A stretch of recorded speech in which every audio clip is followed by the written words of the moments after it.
Atenção, está no ar a Rádio Libertadora.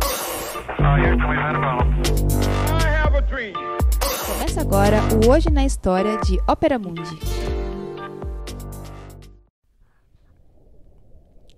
(1961) Morre o escritor e jornalista estadunidense Ernest Hemingway.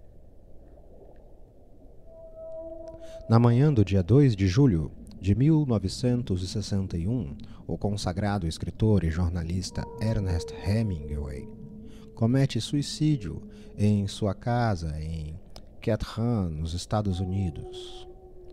Sua concisão e ironia, além de sua vida de aventuras, influenciaram a ficção do século XX. A maior parte de sua obra foi produzida entre meados dos anos 20 e 50.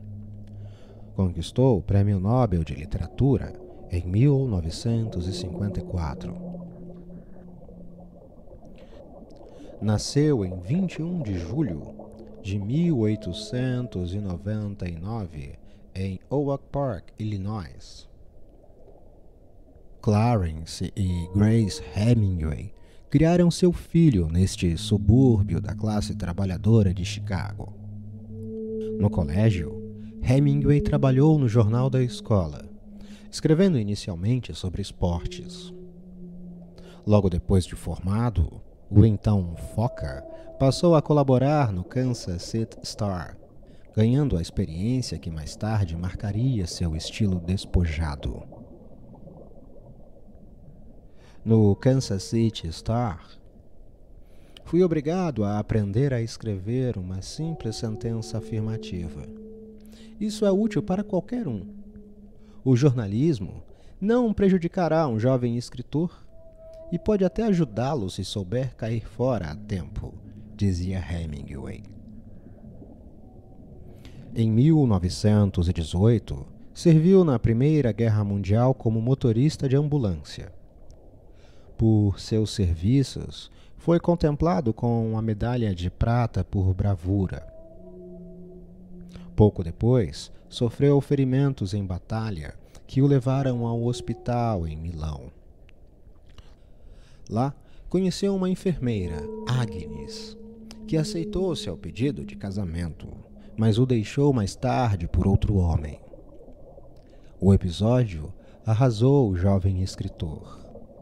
No entanto, inspirou-o na criação da heroína do famoso Adeus às Armas, lançado em 1929.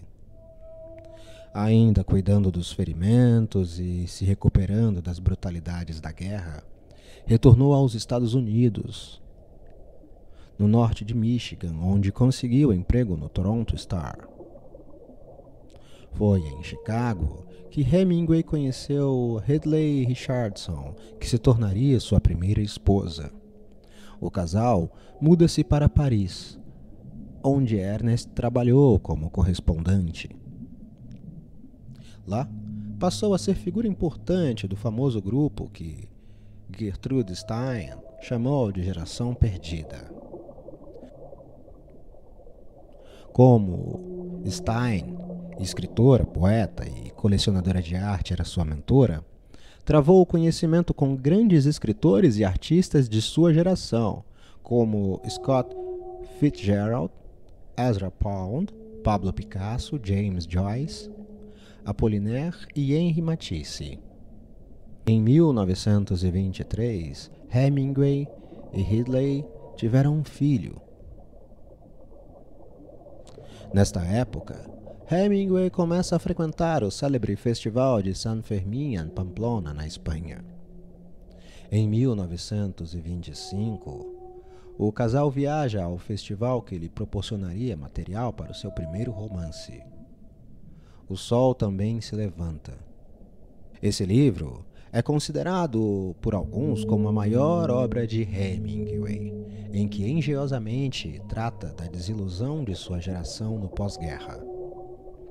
Logo depois da publicação do livro, Hemingway e Ridley se divorciam devido ao seu caso com Pauline Pfeiffer, que se tornaria sua segunda esposa.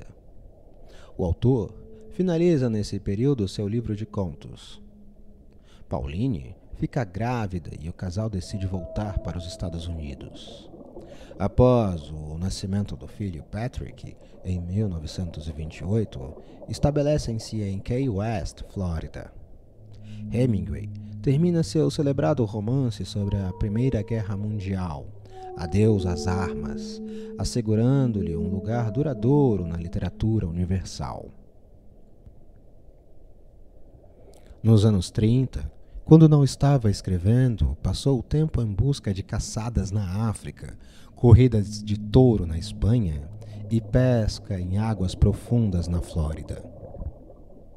Cobrindo a Guerra Civil Espanhola, em 1937, conheceu a colega correspondente de guerra, Marta, que viria a ser sua terceira esposa. Reúne material para o seu romance Por Quem os Sinos Dobram, com o qual seria indicado para o Prêmio Pulitzer. Marta e Hemingway casam-se e adquirem um terreno nos arredores de Havana, Cuba, que serviria como sua residência de inverno. Quando os Estados Unidos entram na Segunda Guerra Mundial, em 1941, serviu como correspondente e esteve presente em alguns momentos cruciais, inclusive no desembarque do dia D na Normandia. No final da guerra, encontra-se com outra correspondente de guerra, Mary, que viria a ser sua quarta esposa.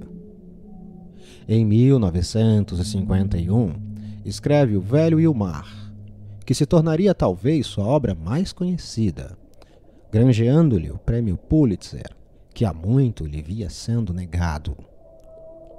Em 1954, ganha o Prêmio Nobel de Literatura.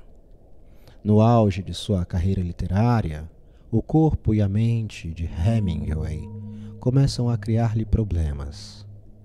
Tentando recuperar-se de antigos ferimentos e de vastas bebedeiras em Cuba, passa a sofrer de depressão, hipertensão e cirrose. Escreve Paris é uma festa, memória de seus anos na capital francesa. Recolhe-se permanentemente em Idaho, onde prossegue em sua luta contra a deteriorização de suas condições físicas e mentais.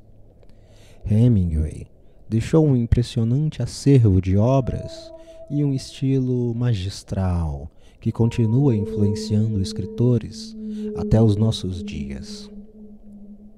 Sua personalidade marcante e a constante busca de aventura fizeram essa imagem ombrear-se com o seu enorme talento criativo.